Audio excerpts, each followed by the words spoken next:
We have a galvanized steel gabion wall with covers. So we are using this as kind of a retaining wall. Most of it will be covered with dirt. It's to hold our hill up, but a lot of times people will buy these for decorative pieces because they are really nice. You can customize what stone you want to put inside, so you can do river rock or more jagged rocks.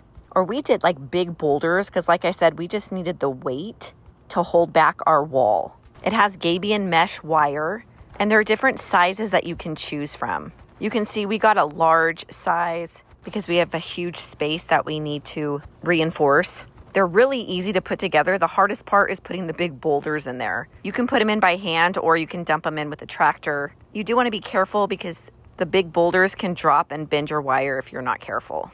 So you can see as we have the panels laid out and we're threading the steel through the panels, and that's how it's reinforced. So we took our tractor and carved out the spot that we want to place the basket so it nicely sits right in that spot. And there you see, this is what it looks like not filled up with the rock yet. So it's in place. You want to put it exactly where you need it to be because once you put those boulders in, you cannot move it. And here you can see us dropping the boulders in. And this is what it looks like. So we have it completely installed, filled with the boulders, and it is now holding up our hill. So that way it's not going to fall when we have heavy rain. It's nice and reinforced.